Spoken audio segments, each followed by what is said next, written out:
आशा की किरण। એક ફેરી બે આમ ગાઢ મિત્રો બે આમ ચાલ્યા જતા હતા. એમાં આગળ વધતા વધતા બે મિત્રમાં થોડીક બોલાચાલી થઈ. એક મિત્રએ બીજા મિત્ર ઉપાડીને ગાલ ઉપર લાફો છોડી દીધો. એટલે પેલા મિત્રે જેને લાફો લાગ્યો, થપાટ લાગી, એને માટી ઉપર લખી નાખ્યું, મારા મિત્રએ મને આ દિવસે આ સમયે લાફો માર્યો, થપાટ મારી. પછી આગળ વધ્યા. બે કાંઠો સમી નદી આવી. બેન તરતા આવડતું હતું એટલે બે અંદર પડ્યા, તરતા તરતા આગળ વધ્યા. પણ જ્યાં લાફો વાગ્યો તે પોણે પહોંચ્યા થાકી ગયો. સામે પાર ઉતરી શકે એવી પોઝિશન ન રહી. અને ત્યારે જેણે લાફો માર્યો હતો એણે પોતાની જાનની જોખમે પેલા મિત્રને બચાવી લીધો.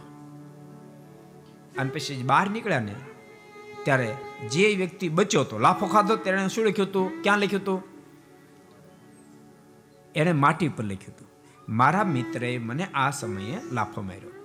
પણ બહાર નીકળે પથ્થર ગોત્યો, તીક્ષ્ણ ધારવાળો, બીજા મોટા પથ્થર ઉપર લખ્યું, આ સમયે આ ક્ષણે મારા મિત્રે મને બચાવી લીધો.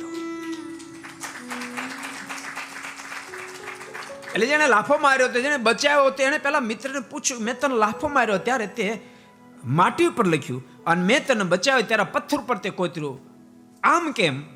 અને ત્યારે જેને લાફો વાગ્યો તે મિત્રે અદ્ભુત ઉત્તર આપ્યો. એ કહે કે કોઈની સાથે આટી પડે, કોઈની સાથે કોઈ આપણું ખરાબ કરે તો એને માટીમાં લખવું, એને ભૂસાતા વાર ન લાગે.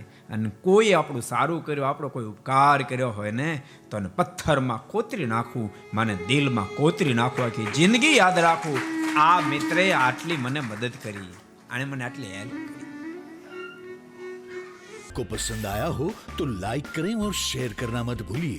सब्सक्राइब करें सरदार कथा चैनल को और बेल आइकॉन पर क्लिक करना मत भूलिए लेटेस्ट वीडियो सबसे पहले पाने के लिए.